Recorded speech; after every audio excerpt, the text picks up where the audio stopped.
Of course na pa, nakausap ko na po ang isa dyan, pero... Bakit daw ganun kalagkit yung tingin ni Papa P kay Darren?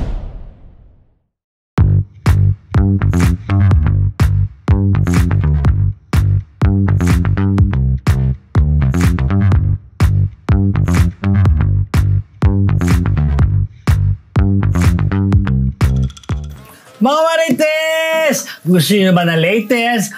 Marami kami rito. Siyempre, bago yung good morning, good afternoon, good evening, good morning night. Welcome to Team Legit, Team Orig, Team Trending. Bago machikan, this is your Ding Junardo. At ako ang inyong unbettable Professor Ambet Nabus. Ang inyong PhD, Rose Garcia. Ako naman po ang nag-iisang Beshi of Marites, Jai Ho!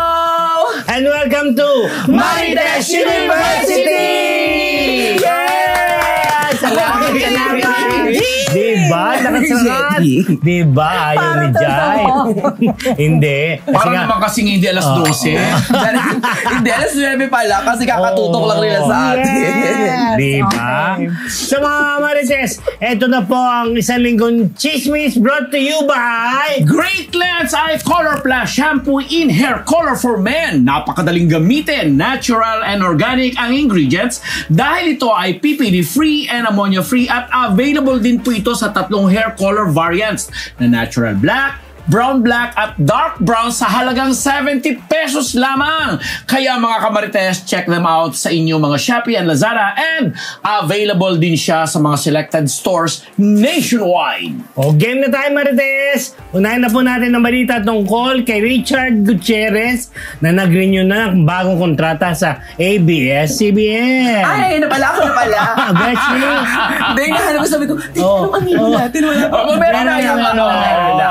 Pero eto na nga po, ginanap ko kahapon ang hashtag Solid Kapamilya 2023 kung saan muli nga pong pumirma, nag-renew ng kontrata itong si Richard Gutierrez sa ABS-CBN. So, siya po ay mananatili pa rin kapamilya, very loyal po daw talaga siya. At syempre, kasama sa naganap na contract signing, ang kanyang mama na si Tita Annabel Rama at ang mga big bosses ng ABS-CBN. Tapos parang napagkwentuhan, syempre pag ganyang contract signing, di ba? Sino pa ba yung mga dream mo na makatrabaho dito sa kapamilya? At anong mga klaseng projects? Correct. So sabi niya, parang nabanggit niya yung mga pangalan, Jody Santa Maria, tapos gusto rin niya with Gerald Anderson, tapos sinabi niya na nagpapasalamat siya dahil maganda daw yung naging pagtangkilik at pagtanggap ng mga manonood sa Ironheart. Correct. Kumbaga parang hindi naman ganun kaganda yung, hindi ganda. Kumbaga hindi daw agad-agad nung simula ganun kataas yung concurrent views and everything. But slowly, ito daw ay talagang kinapitan at minahal. Kaya palang eksena,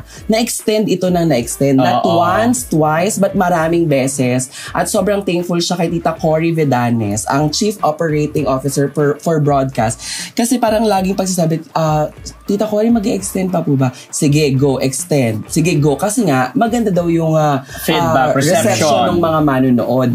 And sinabi din doon ni Richard, kasi medyo parang na-teary-eyed siya. Medyo naging emotional siya at parang naramdaman daw niya yung sinseridad nung pasasalamat ni Tita Cory. Okay. Congratulations. Congrats, Richard. At pati na rin natin happy birthday si Tita Annabel. Ito pahabol lang pala. Sa first quarter of 2024, meron siyang bagong ipapalabas na niluluto daw nila na another action serie project. Yun. So, yun. Aba na! Yes. Ito yung magulang ni Richie Rivero. Ikaw yan. Sumausaw sa bardagulan ng anak. Ayan, yung nanay at tatay. Sumausaw. Sino ba yung tatay? Ito yata yung tatay. Di syempre yan, yung medyo mature dyan. Alam mo na yung bagheads. Pinagtatagol na yata. Sabi niya, parang in passing lang naman nakita namin. Asawa yata yung kapatid niya, ni Prince. Wala dyan yung nanay. Bata naman. Wala dyan yung nanay. Para ba, una muna yung tatay, tapos sumunod yung nanay. Na parang pinaglaban yung more or less yung relasyon para bang walang agawan ng nag-anak. Sa last episode natin, nabanggit ni Ate Rose yung tatay, si Razco Rivero, tapos yung nanay din naman, parang kasabay din na parang feeling ko it's about time na silang buong family. Hindi na sila siguro papayag na parang manahimik. Oo, mayurak-yurakan. I just want to make it this clear kasi yung last episode natin, parang yung mga tao sinasabi na hindi ko daw, parang ang sabi ko daw, naghingi ako ng consent kay Andrea Brillantes nung ni-reveal ko yun last time. Pwede niyo pong panoorin ulit. Wala ganun. Pwede niyo pong panoorin ulit. At sinabi ko na hindi ko lang matiis bilang kaibigan niyo na panood kong interview ni Richie sa Fast Talk. So I need to tell this to our show.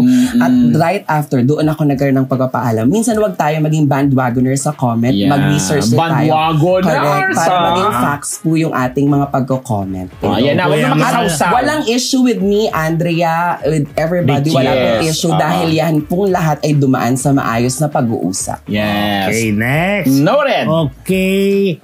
Ang kwento sa likod sa post ni Rabia Mateo na na-scam sila ni Jeric Gonzalez. Nascam sila saan? Hindi kasi HD? diba, remember yung Sparkle Spell 2023.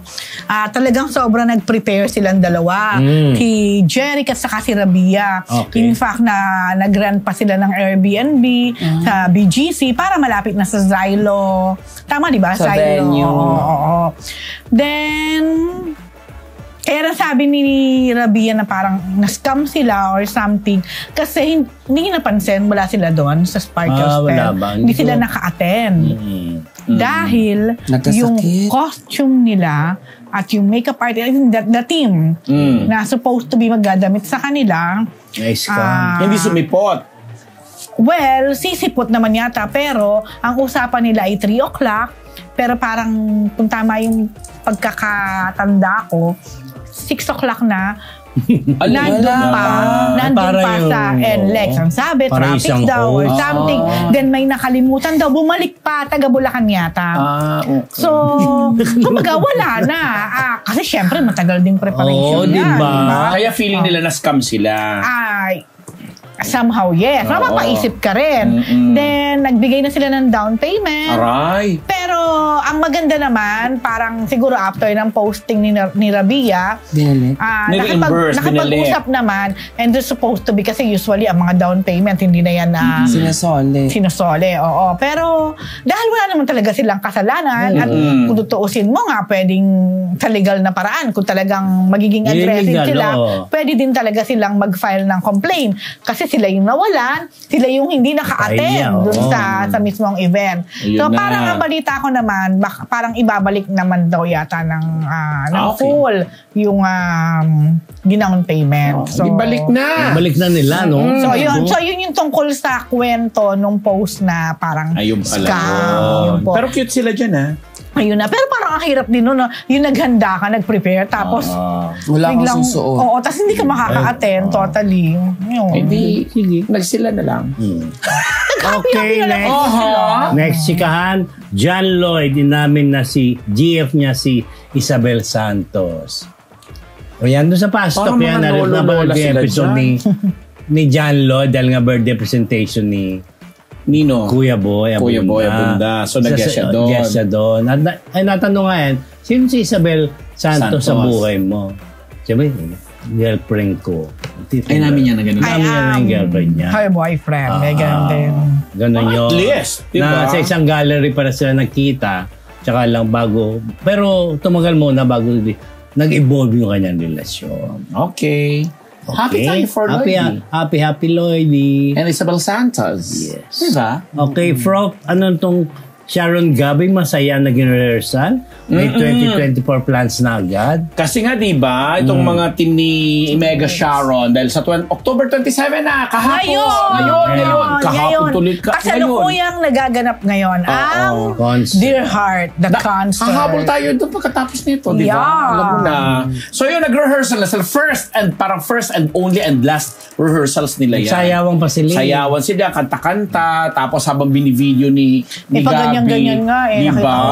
Sweetan sila. Tapos makikita mo talaga, nakaganon si Gabi kay Sharon. Pero ang pinipicturean niya, ang binivideo ni Gabi, yung mga brillantitos ni Sharon sa kanyang kamay. Kanyang ganyan. Grabe ka kay Gabi. Tapos nag-invite si Gabi, sabi niya, sige, ayusin na natin to kasi next year marami tayong projects together, blah. Sabi ni Sharon, wait, kausapin mo muna ako kasi ayoko hindi tayo nag-uusap, ayoko naiilang ka. Yun ang ginamit na term ni Sharon. Di ba meron pa siyang chika yung sumasayaw na mag-memories ka naman, parang wala ka namang feelings, parang ganon, di ba? So, yun lang yung only rehearsal. Alam mo naman si Sharon, sweet. Pero sa lahat ng yan, si Casey Concepcion, ang sobrang masaya. Of course. Nag-post ng mga pati old letters nila ng kanyang mami. Parang sabi niya, fairy tales do come true. Diba? So masaya lang. Sige, sana maraming at yung mga kinilig na mga Sharon Gabi fans, sabi nga ni Sharon Gabi, Sharon, gumagano na siya para hindi siguro pag-usapan yung billing. Tapos sabi niya, kiligin na po kayo kasi totoo naman po itong nakikita nyo, may mga ganun ang Sharon. So abangan sa ating next mga kwento. Ano yung kwento niya kami next sa ating live episode sa October 31, Tuesday live po kami. Naka-costume kami. Okay, itong Actually, ano ba yan? Next naman natin yung Maricel Roderick movie na kasado na sa November 29 Playdate. Ang ganda niya. Yan In His Mother's Hindi nakasama po sa Film Fest. Pero yung producer talagang, yung date kasing yan bago mag-December, sinasabi lang Balakas. Noon, ewan ko lang ngayon. Noon, dati malakas yan. Talaga ba? Yes. Parang yan, dati noon, ang Black Saturday, pagka pinapalabas ang movie ng Black Saturday, laging yan box office hit talaga. Naguunahan ng mga producer na makuha yung playdate na gano'n. Playdate na yan. So ito yan. Hindi yan pa. Iba to. Ito naman ang sinasabi ni November 29. Either November 29 or 30. Yung week before December.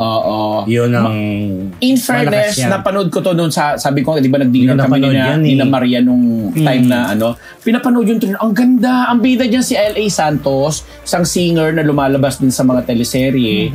Anak siya ni Maricel. Ang ganda ng kwento. Magkapatid sila. Special tapos child. Tapos OFW, special child siya. Special si L.A. Tapos lumaki siyang medyo, nakagisnan niya na ito. At tapos itong nag-aruga. Tapos ang ganda ng confrontation nila. Sagutan nila yung bongga. Malay nyo, blessing in disguise pa pala na hindi nakasama sa MMFF. In connection with that, yung Shake, Rattle and Roll Extreme, November 2019 ang Playdate. As per in-announce Extreme ni Rosel Monteverde.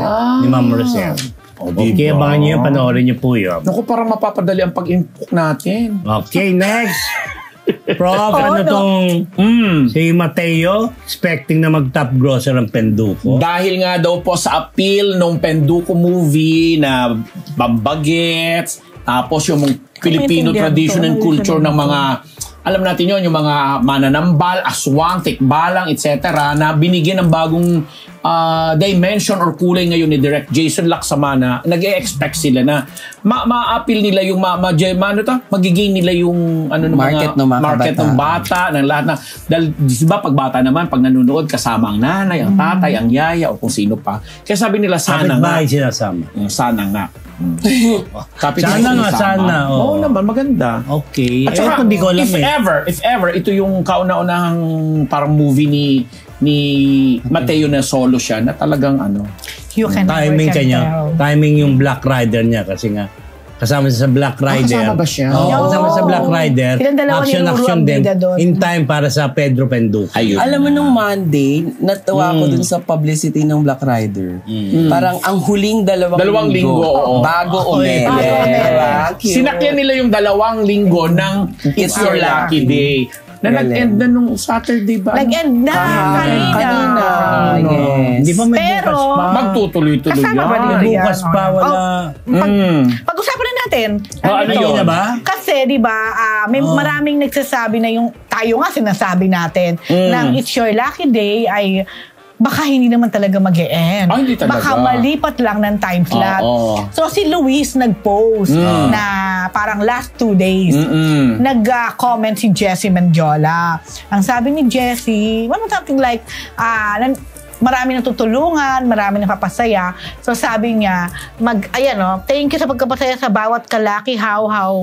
Magkutuloy-tuloy yan. Ibang time slot lang.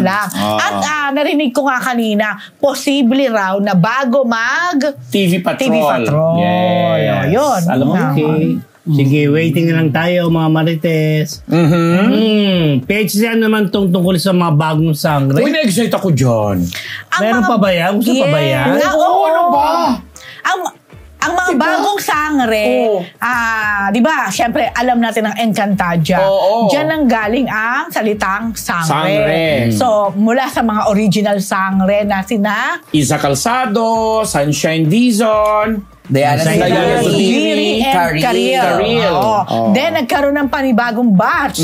Sanya Lopez, Liza De Castro, Gabi Garcia, and Joe Berry. Hindi si Joe Berry. Iba siya, hindi siya sa ano. Ka ba? Glyza Joe Berry. Ano ba? Glyza, Gabi, Sanya. Basta isa Marian. pa. Ayan. Si Joey Paul. Mikey Quintos. Mikey Quintos. No. Mikey and Kate, sila yung mga makasali lang. Anak ni sino? Kate. Si Kate yung Hindi. Sa susunod si Kate. Hindi. Oo. Sorry. No, hindi siya. Alalahanin mo, Rose. Kaya nga, ano ba to? Nasa isip ko si Maria ng inang Reyne. Kylie. No, si Kylie ang tapos inang Reyne. Hindi, Kylie Padilla nga.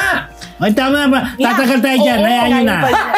Anyway, may bago na. May bago na ngayon. Ngayon, hindi na Encantadia ang title. Sangre na. Sina Bianca Umali. Pero ang director pa rin ay si Direk Mark Reyes. So, siguro naman, by 2024 na ito, pero unti-unti na pinapakilala yung mga sangre. Una lang ang pinakilala si Bianca Umali bilang anak ni Sangre Danaya.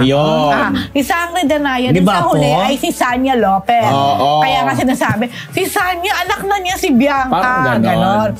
So, bukod kay Bianca, ito naman po ay nabalitaan ko lang. Pero hindi pa kinukumpirma.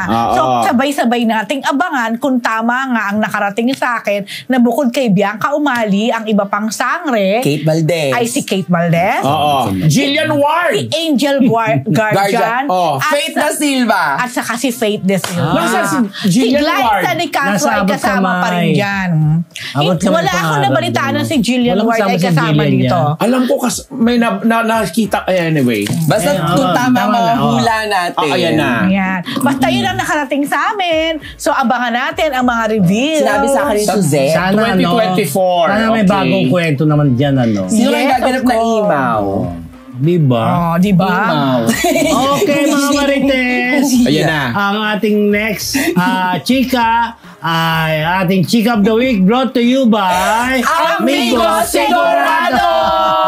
Ayan na, naglagilaga ang masarap na Amigo Sigurado dahil mahalaga nga po na nararamdaman ng inyong aruga. Kaya naman kahit nasa ang panig ka pa ng mundo, nandito ang Amigo Sigurado para tulungan ka na ihatid ang iyong pagmamahal sa pamamagitan ng panlasang Pinoy. Kaya mga kamarites, gamitin niyo na po ang promo code na PhilChika sa inyong Shopee at Lazada shopping cart para naman makuha niyo na ang discount para sa ating Amigo product.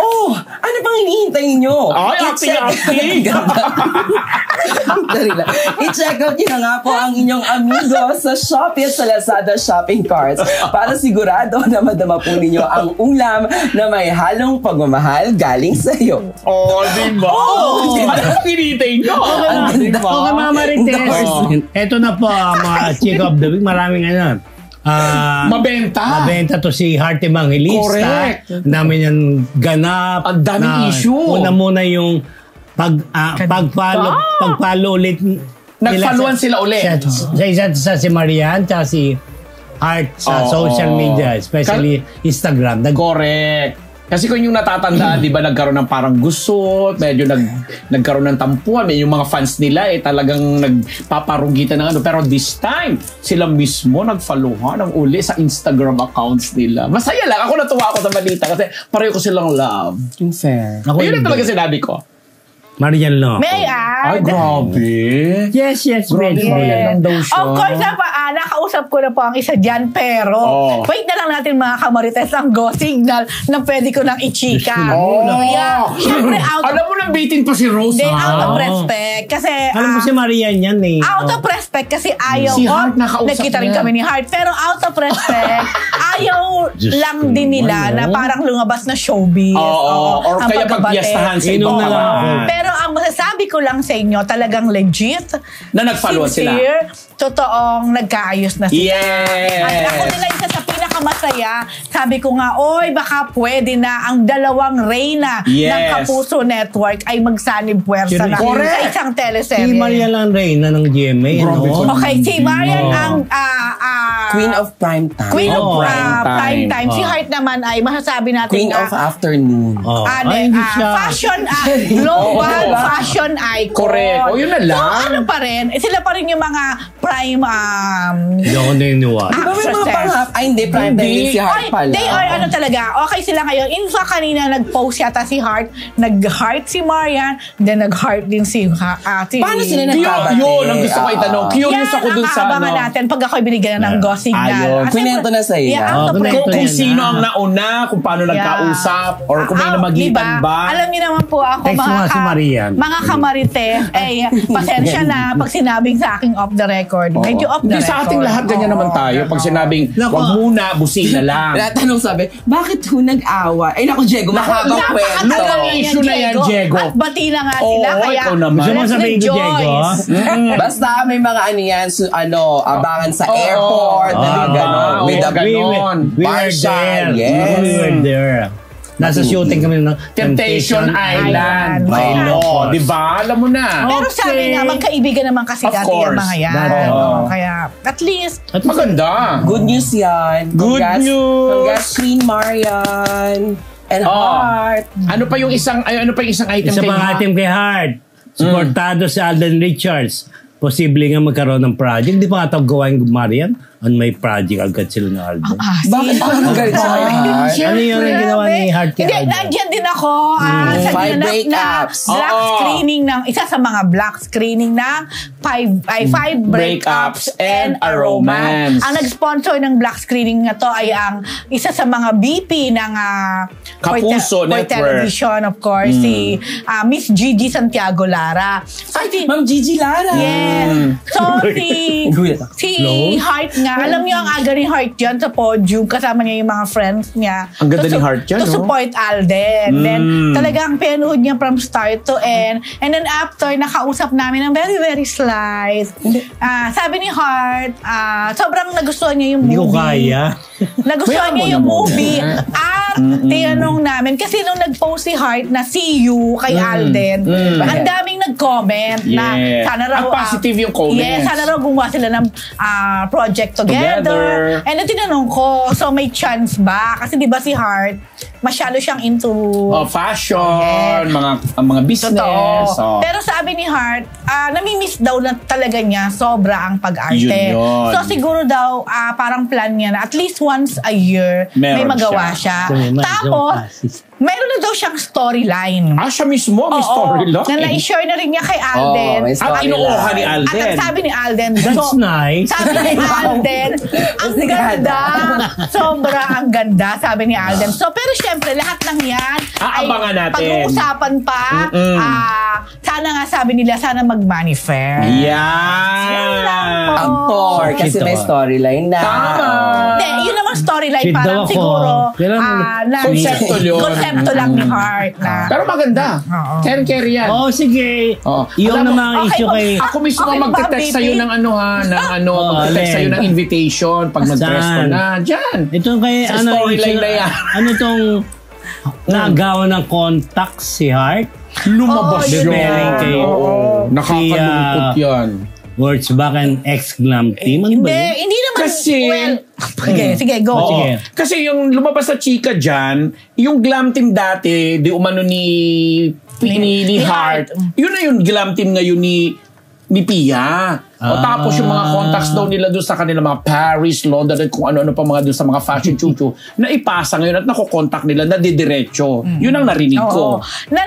Well, nag-join ako ng kanyang, nanood ako ng kanyang IG live no isang araw. Yung same day din ng black screening.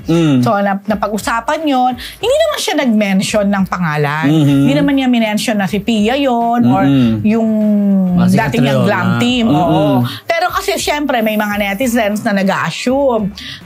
Pero sabi ni Heart, sabi niya lang, ang tagal daw niyang tinrabaho yun. Pinaghirapan. So, sana naman daw, yung iba, wag naman yung ganun-ganun lang. Parang ganun nakukuhanin. Ay, pero may post niya. Yes, meron siya. Parang may story siyang ganyan na parang, parang I work for my kid. Yun, exactly, yun. Tapos, na pinaghirapan niya. Yes, so sabi ni, hard for this. Sabi din ni Heart, parang survival mode. Buti na lang, I'm okay. I don't need to parang to survive. Heart, ikaw ba yan? Siyempre, gaya ko lang. Yun. She's hurt. Hindi, kasi napanood ko talaga to, yung kanyang IG live. Kaya ako na-share. Tama naman. Sige. Diba? So, parang ang eksena, yung mga dati niyang glam team, nakay Pia na. Yeah. Pag ganito kasi yan, di ba sa Europe. Sa Paris. Oo, di ba? So, parang si Pia yata na-invite ng isang magazine na fashion magazine. Tapos si Pia, kasi meron talaga siyang glam team. Pero dito yata sa Paris na to, parang hindi na yun yung kasama niya. Parang ang kinuha niya, itong dating glam team ni Heart. So, syempre, maybe because of Heart din, dahil nga naisama ni Heart tong kanyang nagkaroon din ng connection, mga kakilala. Yes, nagkaroon na rin ng mga connection, ng mga contact. Pero again, mga kamarites, dahil hindi naman po ito pinangalanan ni Heart, ito pong sinasabi namin ay base rin sa mga comment at mga assumption ng mga karamihan actually ng mga netizen. Na nakatutok dyan na talagang nakikilala nila yung mga glam team members na yan. Yun, ganun lang kasi yun. Ano mga marites, ano masasabi nyo? Yan po ating Chick of the Week brought to you by Amigo Sigurado! Parang hindi ka happy. Umacting lang. Okay. That's nice nga. That's nice ako, diba? That's nice. Okay, tuloy natin ang sabi ko, Chika. Dito naman kay Vice Ganda. Deadma sa Alok Pakonsuelo ng isang airline company, Prof. Eto na nga, nag-viral yan. Nag-trending Basa yan. Sa Twitter. Kasi, di ba, bakasyon ng It's Showtime sa Hong Kong, mga chuchuchu. Nung pauwi na sila ng Philippines, nagkaroon ng experience itong si Meme Vice na halos tinakbo-takbo niya yung pagsakay sa aeroplano kasi sa counter. Oo. Tapos only to find out na sabi sa kanya nung counter, overbook daw, hindi makakasakay, kesyo ganyan-ganyan. Itong si Ayon na una na, nandoon na. Sabi ni Ayon, hindi ako sasakay pag hindi ko kasama ang asawa ko. Asawa ko daw talaga si Vice. Siyempre may mga ganong eksena na parang sabi ni Vice, bakit kayo ganon? Ayoko pakalanan yung airline ha. Although ayan nakalagay grabe ka at Flypal. Pag sabi mong Flypal, yun ang Philippine Airlines. Philippine Airlines. So, yan mabuhay. Na iba yung sinasabi. Then, nag-apologize sa kanya yung mga PAL representatives na parang hindi naman daw walang overbook na nangyari. Kasi sabi nila, paano man maniniwala? Yan ang sinabi sa amin dun nung mag-check-in daw sila. Then, meron ng lumabas na balita na meron pa Consuelong gustong i-offer kay Vice. Hindi yan, Chika, nung dun sa sumagot, parang yung 2 seats dapat na supposedly for the business class, hindi daw talaga pinilagyan kasi for the safety of something.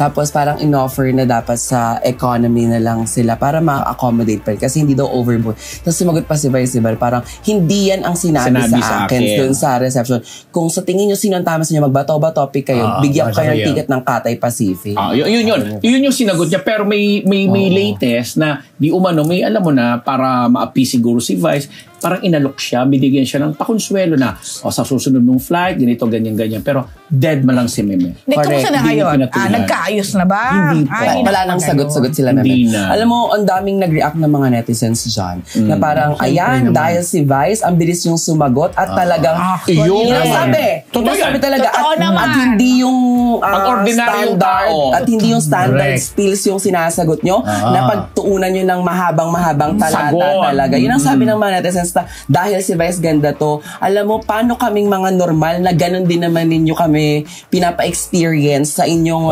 serbisyo dahil hindi kami kilala at hindi kami sikat, taon, halos or buwan yung inaabot bago nyo kami pansinin. Pero dahil si Meme Vice to, talagang naka-long tweet kayo, natataranta kayo na sagot agad, wala pang nagmamadali. Paliwanag agad. Correct. Pagkatapos may pailalim nga na arrangement na under the table na para tumahimik siguro, pero din malang sabi nga ng mga tao pa, doon ka na lang sa isa, yung sa Dilaw, isang pasaway din yun. Hindi, parang sabi parang sabi nung hindi, I mean sabi ng mga netizens, syempre dahil parang ito nga yung nabigyan ng negative na feedback or comment, sabi tuloy ng mga netizens, anak ko, ayan na, maghahanda ng isa para kunin yung endorser ng isa.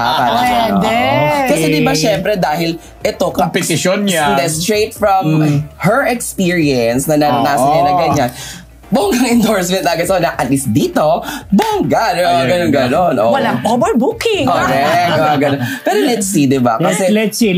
Dapat talaga hindi double standard pagdating sa pagbibigay ng What service. else is new? Diba? Nothing is new. Better than nothing. Next time sabihin. Okay mga Martes, ito naman. Init ang Darren Espanto, makipag-showdown daw sa dance floor. Nakipag-showdown sa dance floor kay Papa Piolo. Di ba? After nung concert, nanood ka, di ba? Yes, nag-invite sila dyan. Parang, alam mo si Papa P, para sabi nga namin, di magaling. Tapos parang sabi namin, parang siyang in-enjoy niya talaga yung gabi. Yung concert niya. An intimate evening ba yun? An ultimate night with Piolo Pascual. Sabi niya pa, parang nag-feel pa siya, gusto nyo sa after party na yun, malapit lang dito. Parang joke lang. So, ito yun. Yun, lumabas siya, nag-viral din niya pinag-usapan kasi ang nakatalagang down sa subject. Ang kini-question ng mga netizen na mga malisyoso, bakit daw ganun kalagkit yung tingin ni Papa P kay Darren? Nakasayaw nila na down, chuchu. Hindi naman daw ginagawa dati ni Piolo. Sabi na, pakialam naman ninyo. Ganun talaga ini-enjoy nung tao yung dance floor. Ako na explanation. Parang nung gabing yun, paulit-ulit niya kasing tinatawag si Darren, si Kyle. Kasi guest niya si Darren, di ba? Hindi po. Nanood lang? Parang si Inigo lang yung guest. Tapos nanood lang si Elijah, si Darren, si Kyle. Elijah Canlas. Tapos nasa gilid sila. Tapos parang ang tawag niya, yung mga tukmul kong anak. Ayun. So parang doon kung nanood ka, may idea ka na parang may ganun silang mga term of endearment na hindi lang si Inigo ang anak ko dahil anak ko na rin si Kyle, si Darren, at saka si Elijah. Si Darren. Nakausap ko si Kyle, tinanong ko, paano ba nag-start? Saan ba kayo nagkasama? Parang sabi ni Kyle, may movie project silang ginagawa with Direct Top Nazareno. Doon sila naging close ni Papa P. Kaya nitong concert, nandun daw sila with Elijah, with Darren. Baka kaya ganyan yung kulitan. At nag-i-enjoy lang sila sa dance floor. Totoo. Diba? May mga tao rin yan, Nagsasabi lang ko kami. Nagsasabi lang kami din. Hindi kami yun. Mga netizens kasi. Nagtulong sa kanila. Okay, ito naman. From Michelle D. Send off to Miss Universe. Ano naman ito? Tagal-tagal na ito send off na ito. Grabe ko naman. Sa November 18 pa lang ang ang competition ng pageant. Sa El Salvador. Hindi yan yung picture namin kanina, ha? Wala pa kasi kanina kami ni Rose. Ay, kahapon pala. Ibigay ko sa'yo ang picture.